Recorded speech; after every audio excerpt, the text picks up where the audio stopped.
Le fils égaré se mit donc à dire, jamais nul ne lui en avait parlé. Apostolat Time, c'est une émission de Homocélé Voice consacrée au ministère de la foi. Apostolat Time, c'est la parole de Dieu par un oint de Dieu pour le peuple de Dieu. Apostolat Time, c'est le salut. C'est le salut. Bien-aimés en Christ, amis et sympathisants de Homocélé Voice, nous voici encore devant vous aujourd'hui pour développer le thème de la semaine intitulé « Prendre soin des géniteurs est préférable de s'attendre à l'héritage ». Mais avant tout, nous présentons nos sincères excuses pour la gêne occasionnée par notre absence, indépendante de notre volonté suite à une panne technique. Mais je crois qu'à présent, tout est mis en ordre. C'est d'ailleurs ce pourquoi vous nous voyez. Nous remercions tous ceux-là qui n'ont aménagé aucun effort pour demander d'après leur émission, leur chère émission Apostolat Time. Nous voici devant vous aujourd'hui pour développer le thème de la semaine intitulé « Prendre soin des géniteurs est préférable de s'attendre à l'héritage ». Nous allons implorer la présence de Dieu parmi nous. Jéhovah, Jésus-Christ, Saint-Michel, Dieu est tellement bon, descends une fois encore afin de manifester ta puissance pour nous aider à publier, à annoncer ta parole au nom puissant de Christ. Amen. Bien-aimés en Christ, amis, téléspectateurs et sympathisants, oui, de Homocélé Voice. Le thème précieux, si précieux de cette semaine est intitulé « Prendre soin des géniteurs est préférable de s'attendre à l'héritage ». Bien-aimés en Christ, prendre soin de quelqu'un.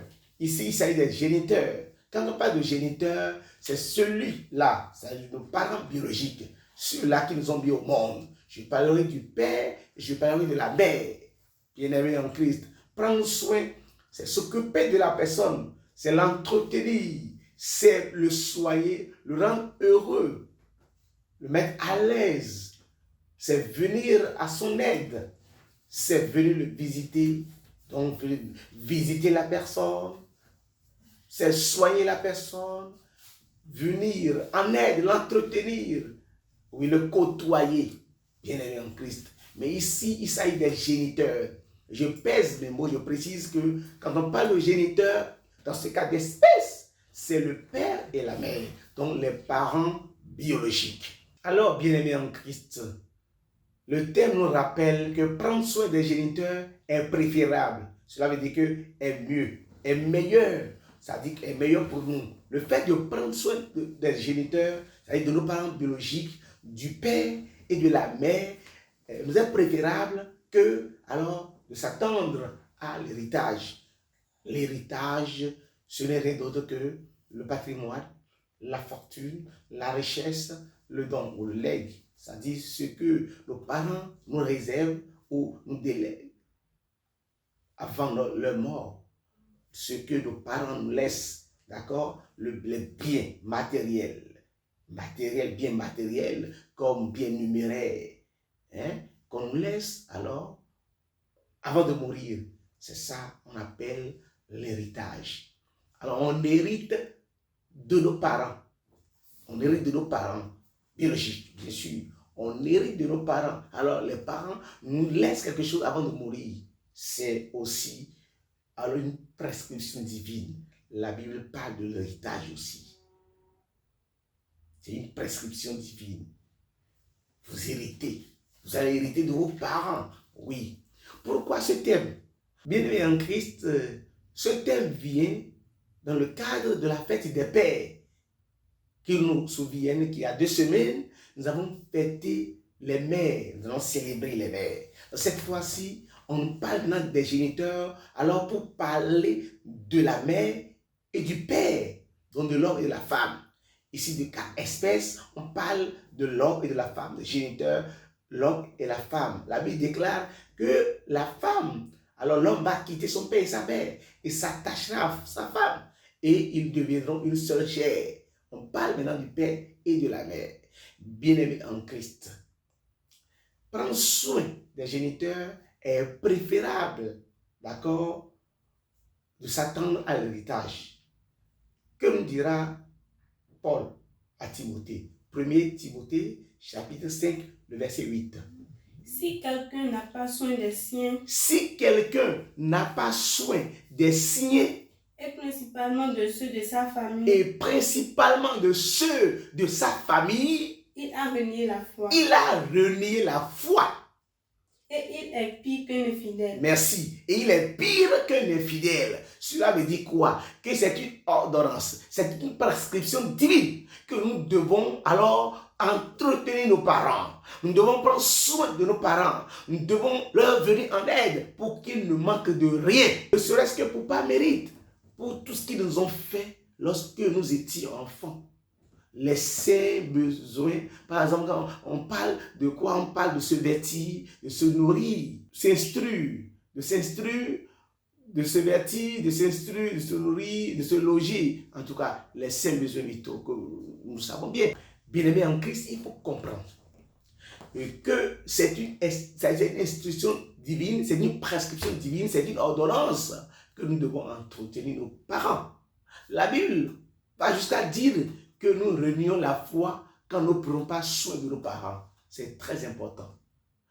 La Bible dit qu'il nous considère comme un infidèle si nous ne prenons pas soin de nos parents.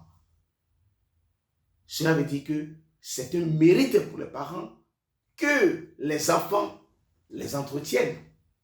C'est important. Le thème dit prendre soin des géniteurs est préférable que de s'attendre, est préférable de s'attendre à l'héritage. Nous devons alors dans un premier temps prendre soin de nos parents. Prendre soin des parents nous amène aussi à éviter la paresse. Parce que celui qui, dans un premier temps, n'a rien, ne peut pas prendre soin des parents. Celui dans un premier temps, n'a pas l'amour des parents, ne peut pas prendre ses parents. Celui-là qui ne travaille pas, ne peut pas prendre soin des parents. C'est très important. Alors, on parle de prendre soin des parents. Il y a le côté financier, il y a le côté de l'amour, il y a le côté de la disponibilité envers ses parents. C'est très important. Si lorsque nous étions enfants, nos parents se disposaient pour nous, il est impérieux, il est bienséant aussi pour nous. Alors, de se disposer, d'être à leur disposition, d'être à leur côté pour les aider, ne serait-ce que pour subvenir à leurs besoins. C'est très important, bien aimé en Christ, que nous dira la Bible par rapport à ceux-là qui sont paresseux. Proverbe 6 nous dit, va voir la fourmi et prends un exemple auprès de la fourmi. Nous devons travailler. Paul nous dira quelque chose dans 1 Thessaloniciens chapitre 3, le verset 8 et le verset 11. 1 Thessaloniciens chapitre 3, le verset 8 et le verset 11. Paul dit, je travaille pour ne pas être en charge de quelqu'un, à la charge de quelqu'un. Lorsque l'enfant, d'accord, travaille, puisque les parents en ont fait, les parents nous ont mis au monde, ils nous ont instruits, alors ils nous ont vêtus, ils nous ont mis à l'école, et tout ça, il est alors de notre tour, il est décéant pour nous, pour que nous venions en aide, parce que ils ont fait leur devoir. Et leur devoir, c'est de nous mettre à l'école. Quand on sort à l'école, on nous met à l'école, on grandit, on doit travailler. En retour, nous devons remercier les parents. 1 Thessaloniciens 2, le verset 9 et le verset 11. Vous vous rappelez, alors, vous vous rappelez, frères, notre travail et notre peine. Notre travail et notre peine. Nuit et jour. L'homme doit travailler. L'homme doit travailler. C'est très important parce que lorsque nous travaillons, alors nous devons, en ce moment, nous viendrons en aide. Nous allons subvenir aux besoins des autres. Oui. Nuit et jour à l'œuvre. Pour n'être à charge. Aucun de vous. Aucun de vous. C'est très important. Le verset 11. Vous savez aussi que nous avons été pour chacun de vous ce qu'un père est pour ses enfants. Nous avons été pour chacun de vous ce qu'un père est pour ses enfants. C'est important. Bien-aimé en Christ, il faut comprendre que l'homme, en réalité, doit tout faire pour subvenir aux besoins de ses parents. C'est important. Et il faut travailler. Il faut travailler. L'homme doit travailler. C'est important. L'homme doit travailler et l'homme doit avoir l'amour de ses parents. C'est important. Quand j'ai l'amour de mes parents, je dois, dans tous les cas, je dois alors les visiter. Je dois partir les visiter. Je dois subvenir à leurs besoins et je dois tout faire pour être à leur côté. C'est important. Prendre soin, c'est venir en aide. Prendre soin, c'est s'occuper des parents. Prendre soin, c'est de les entretenir, soit par l'argent, soit par l'énergie que Dieu nous donne, soit par des soins, soit par l'assistance physique. C'est important. Bien-aimé en Christ, il faut comprendre que c'est une recommandation pour nous, alors d'entretenir nos parents. Quand nous rentrions dans les versets bibliques, nous avons constaté que Joseph est celui-là qui nous a été l'exemple palpable, le témoin vivant alors de cet exercice. Qu'est-ce que Joseph a fait? Qu'il nous souvienne que Joseph a été vendu alors par ses frères à un certain Potiphar. Et après, comme vous le savez, l'histoire dit qu'il a été en prison et tout. Et après, il a été libéré parce que le roi a rêvé et Joseph, c'est lui qui devait alors déchiffrer ce rêve-là. Et après ça, il a été nommé premier ministre de Pharaon pour gérer le pays. Il a été nommé premier ministre de Pharaon pour gérer le pays. Vous le savez bien.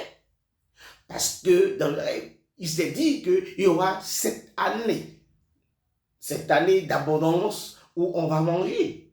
Cette année de misère, de famine, où il n'y aura pas de manger.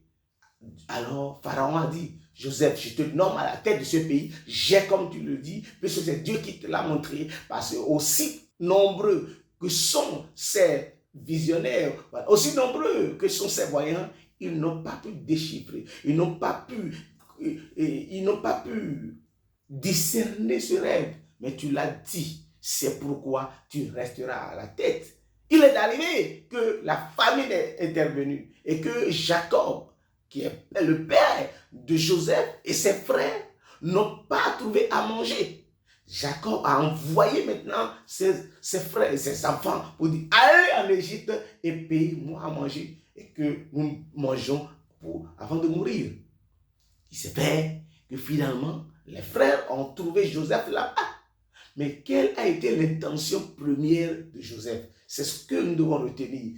Genèse chapitre 45, le verset 3, vous allez constater qu'immédiatement, Joseph a demandé d'après la santé, d'abord d'après la vie de son père. Cela veut dire qu'il s'est soucié de son père. C'est important. Autant que nous sommes enfants, nous devons nous soucier des parents. Les parents sont dans quelles conditions actuellement? Ils sont où? Comment ils vivent? D'après leur santé, est-ce que tout va bien? Parce que lorsque toi tu manges, lorsque toi tu vis bien, tu as ton épouse et tu as ton époux et que ça va bien, mais demande si tout va bien aux parents. Demande d'après leur santé, c'est important. Le thème nous rappelle cela. Le thème nous exhorte cela. Alors, de prendre soin des géniteurs, c'est important. Qu'est-ce que Joseph a dit? Genèse 45, le verset 3. Joseph dit à ses frères, Je suis Joseph. Je suis Joseph. Mon père vit-il encore? Mon père vit-il encore? Mais ses frères ne pouvaient plus lui répondre. Car ils étaient troublés en sa présence. Ils étaient troublés en sa présence. Vous voyez un peu? Ils étaient troublés en sa présence. Oui. Joseph dit à ses frères. Approchez-vous de moi. Et ils s'approchèrent. Oui. Il dit, je suis Joseph. Votre frère. Que vous avez vendu. Oui. Pour être béni en Égypte. En Égypte, oui. Maintenant. Ne vous affligez point. Et ne soyez pas fâchés de m'avoir vendu. Merci. Alors, quelle a été la conduite de Joseph vis-à-vis alors de son père? Le verset 11. Joseph a pensé à son père et il dit, viens rester avec moi. Et Genèse chapitre 45, le verset 11, oui. Là, il dit, je te nourrai.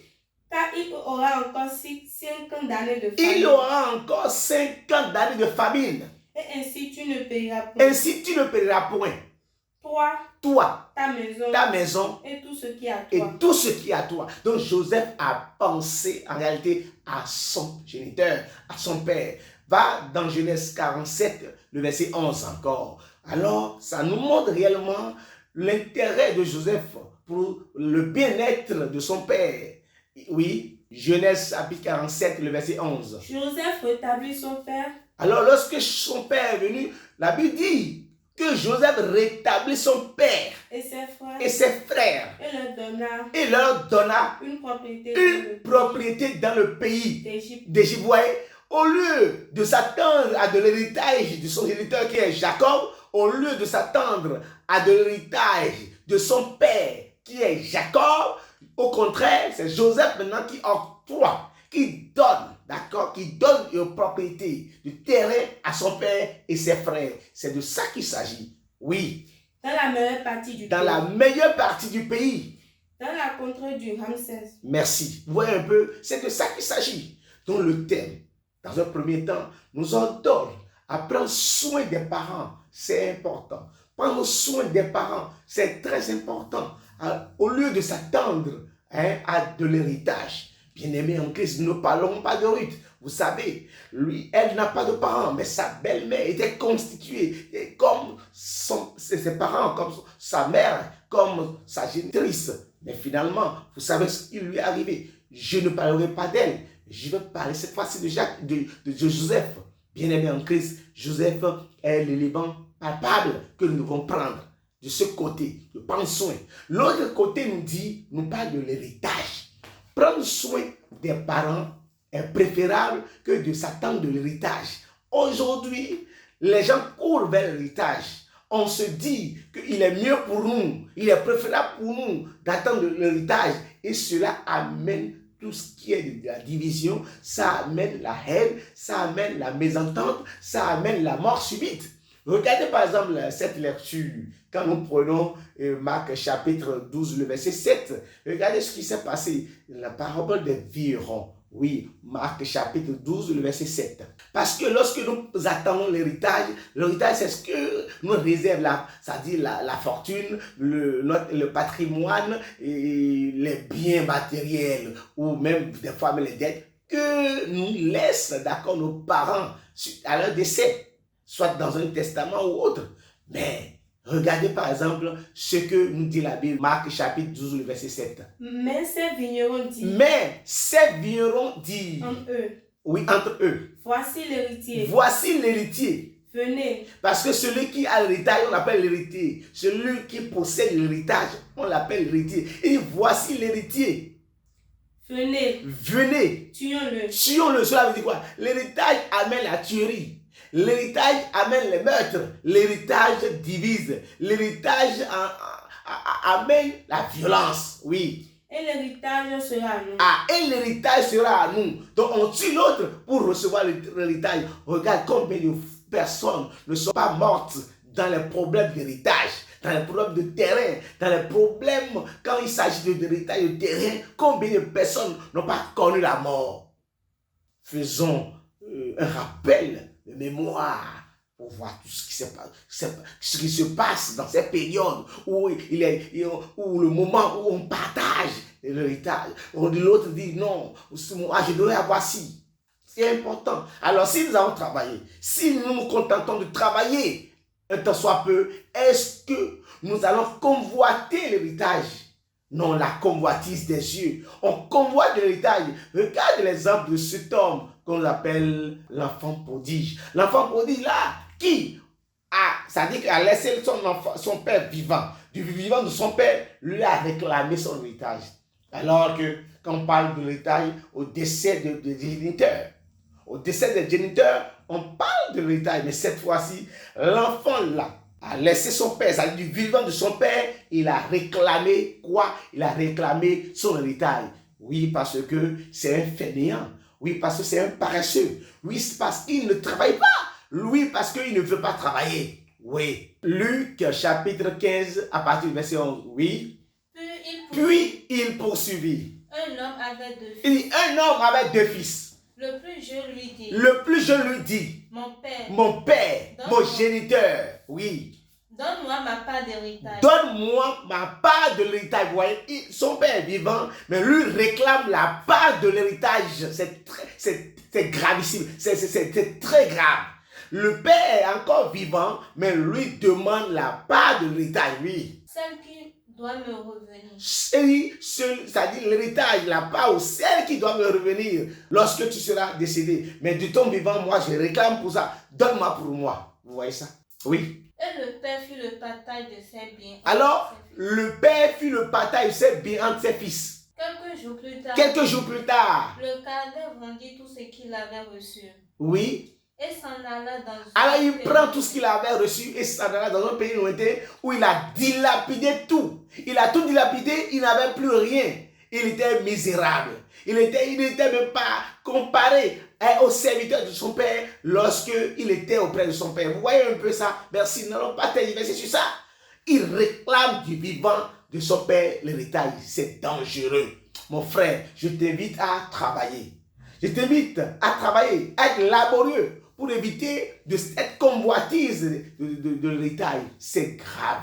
Le thème nous rappelle de prendre soin de nos parents que de s'attendre. Prendre soin des parents, il y a de la bénédiction dedans. Il n'y a plus que de l'héritage dedans. Oui, regarde par exemple l'exemple typique, l'exemple papable de Adonijah. Adonijah était le fils de David. Adonijah, fils de David, alors a réclamé, lui, il a convoité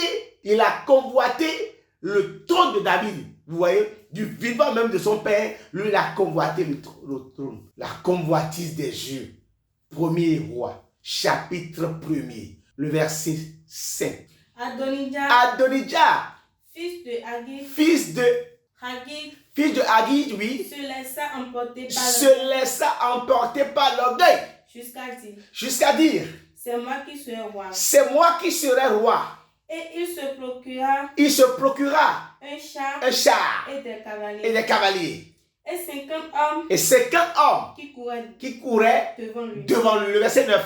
Adonijah, tu as des brebis, des bœufs et des veaux. Là. Vous voyez? Donc il a tué tout ça, il a organisé un festin. Il s'est proclamé roi du vivant de son père. C'est ça la convoitise. Vous voyez, de l'héritage. Il veut hériter. Vous voyez, Adonijah veut hériter du vivant de son père, le trône de son père. Vous voyez, c'est ça la convoitise.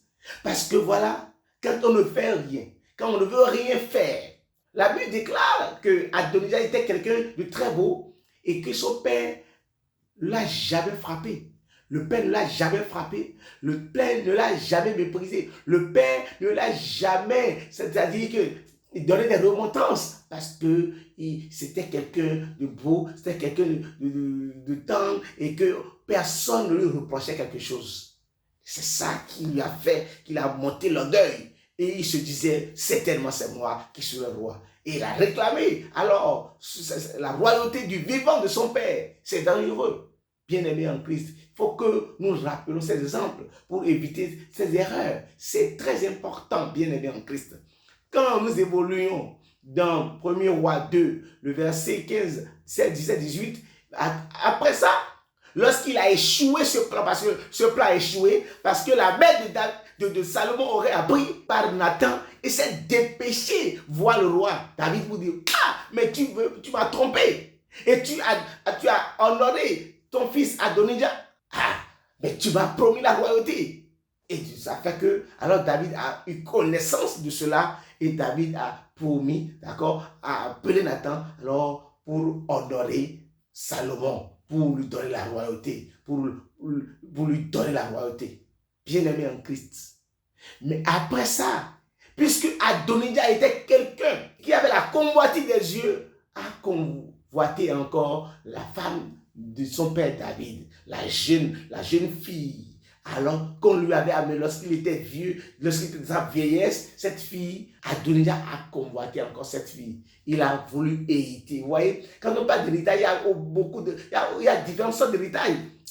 Cette fois-ci, Adonijah veut hériter la femme de son père. Vous voyez, il voulait hériter le trône, mais il n'a pas pu. Le verset 15, allez-y. Et il dit, tu sais que la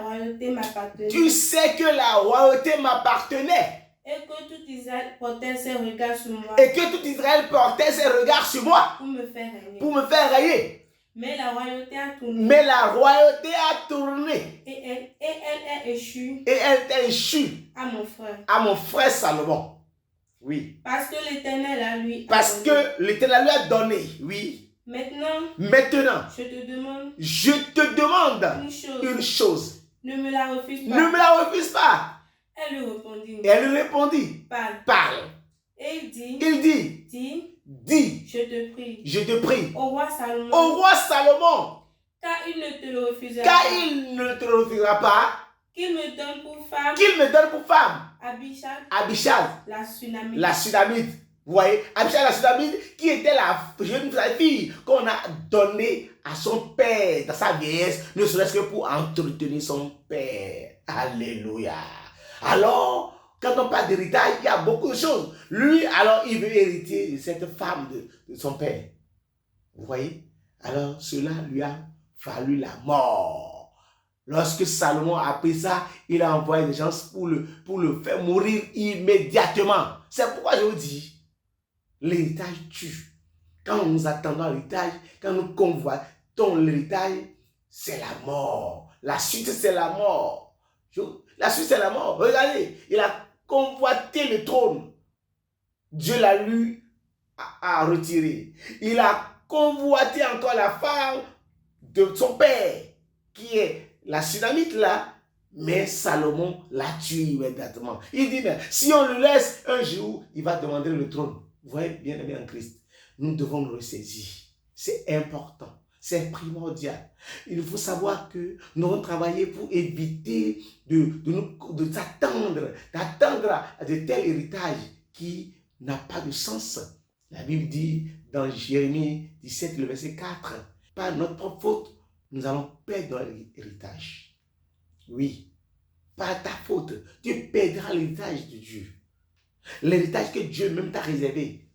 Jérémie 17, le verset 4. Tu perdras par ta faute. Tu perdras par ta faute. L'héritage que je t'avais donné. Merci. Par ta faute, par ton orgueil, par ta convoitise, tu perdras l'héritage. Bien-aimé en Christ, ce n'est pas terminé. Il faut aussi comprendre qu'il est mieux pour nous, alors, d'entretenir nos parents et d'attendre d'autres héritages qui n'est que la bénédiction des parents. Quand les parents, avant de mourir, prient pour toi, c'est meilleur pour toi que d'attendre l'héritage. Regardez par exemple Joseph qui a entretenu son père jusqu'à lui octroyer des terrains pour dire, alors restez ici, vivez ici, voici vos mangez comme vous voulez, restez ici, demeurez propriétaire de cette terre. Je vous la donne, je vous les donne. Mais à la fin, regardez la bénédiction de Jacob à Joseph. Genèse chapitre 49, le verset 22. Genèse chapitre 49, le verset 22. Regardez la bénédiction de Jacob à son fils Joseph. Oui. Joseph est le rejeton d'un arbre fertile. Le rejeton d'un arbre fertile près d'une source. Les branches s'élevant au-dessous de la muraille. Bien sûr. Ils l'ont provoqué. Ils ont lancé. Les archers l'ont poursuivi de leur haine. Voilà, oui. Mais son arc est demeuré ferme. Et ses mains ont été fortifiées. Par la main du puissant de Jacob. Il est ainsi devenu le berger. Le rocher d'Israël. C'est l'œuvre du Dieu. De ton père. Vous voyez, c'est l'œuvre du Dieu de ton père. Donc il était confiant et il priait à son fils Joseph. Jacob priait à Joseph. C'est de telles bénédictions que nous devons attendre. Lorsque nous prenons soin de nos parents, il y a une bénédiction, il y a un héritage qui est invisible que nous ne voyons pas, mais qu'on appelle bénédiction. Les maisons sont éphémères. Les maisons vont disparaître. Les biens matériels, physiques ou numéraires, les chèques, les comptes en banque vont finir. mais la bénédiction est intarissable. Alléluia. La bénédiction d'un père est intarissable. La bénédiction d'une mère est intarissable. Regarde par exemple la bénédiction de David à son fils Salomon. Premier roi toujours, 2, le verset 3. Regardez cette bénédiction. La bénédiction de David à son fils Salomon. Puisque son fils alors a été docile. Regardez ce que David a dit à Salomon. Premier roi 2, le verset 3. Observe les commandements de l'Éternel, ton Dieu, en marchant dans ses voies et en gardant ses lois. Regarde, il n'y a pas plus beau conseil, d'accord, pour quelqu'un. Regarde la bénédiction, regarde les conseils de David avant sa mort, à son fils Salomon. Oui. Ses ordonnances, bien sûr, ses jugements et ses préceptes. Voilà. Selon ce qui est écrit dans la loi de Moïse, afin que tu réussisses dans toutes tes voies, dans toutes tes entreprises. Regardez le conseil de bénédiction que David est en train de donner à Salomon. Oui, allez-y. Ce que tu feras, et partout tu te trouveras. Partout tu seras, oui. Et afin que l'Éternel accomplisse cette parole qui a prononcé sur moi, oui. Si tes fils prennent garde à leur voix, en marchant avec fidélité devant moi l'Éternel, de tout leur cœur, de toute leur âme, tu ne manqueras jamais de successeur. C'est pourquoi David alors a fait cette prière. C'est une recommandation de bénédiction, une recommandation divine, et qui était une bénédiction pour Salomon. Parce que Salomon aurait alors se soumis, a pris soin. Salomon a pris soin. Et il faut comprendre que la mère de Salomon qui est Bathsheba, c'est elle qui allait chercher cette fille Abishag de la Sunamite pour Salomon et pour son père David. Et tout ça fait que alors David a pris le soin de bénir Salomon avant de partir. Bien-aimé en Christ, c'est important. C'est très important, le fait de prendre soin des parents. Il y a de la bénédiction, il y a de l'abondance. Alors, je peux vous dire, s'il s'avérait que nous allons chercher une bénédiction, s'il a une bénédiction ou s'il a un héritage que nous allons chercher, ce serait la vie éternelle. Ce ne serait pas l'héritage éphémère, mais ce serait la vie éternelle. Que nous dit la Bible dans Luc 18, verset 18? Alors un notable lui demanda, Bon maître, que dois-je faire pour obtenir la vie éternelle? Que dois-je faire pour obtenir la vie éternelle? Je puis te conseiller, je puis t'exhorter aujourd'hui qu'au lieu de s'attendre à de l'héritage qui peut-être finit par la mort, finit par les divisions, la reine, la mésentente et tout, j'aurais préféré que nous accrochions alors à l'héritage de Dieu qui est la vie éternelle. 1 Timothée 6, le verset 12. Alors, pour rechercher la vie éternelle, nous devons combattre, d'accord? Combattre le bon combat de la foi. Saisis la vie éternelle. Saisis la vie éternelle, Saisis la vie éternelle, oui. Saisis la vie éternelle. Saisis la vie éternelle, oui. Que Dieu t'a appelé à connaître. Que Dieu t'a appelé à connaître.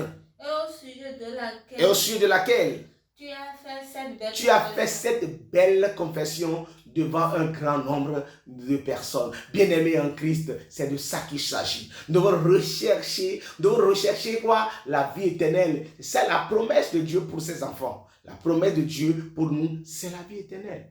J'aurais préféré que nous accaparons cette vie que alors de s'attendre à de l'héritage éphémère. Que le nom de Dieu soit loué. Que Dieu nous aide à mettre en pratique ses commandements et ses lois pour bénéficier de son héritage.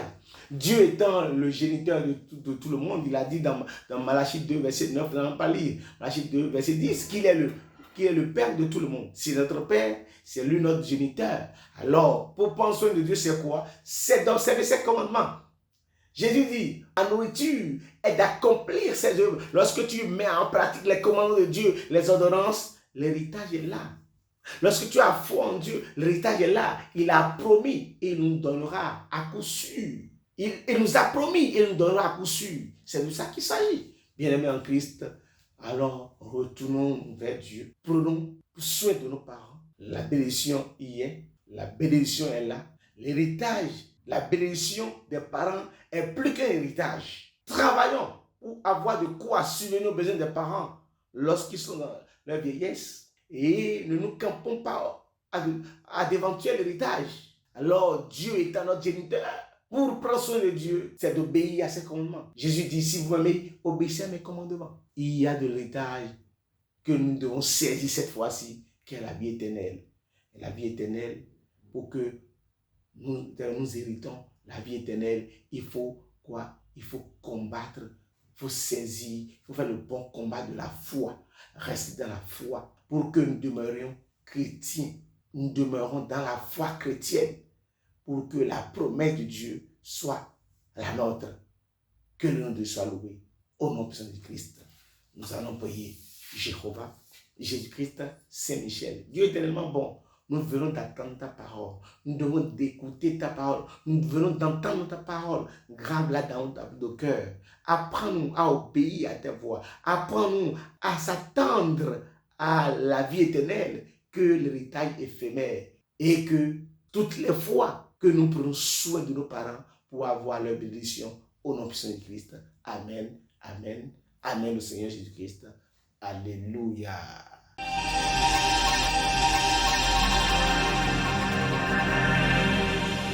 Le fils égaré se mit donc à dire, jamais nul ne lui en avait parlé. Apostolat Time, c'est une émission de Homoselect Voice consacrée au ministère de la foi. Apostolat Time, c'est la parole de Dieu par un oint de Dieu pour le peuple de Dieu. Apostolat Time, c'est le salut. C'est le salut.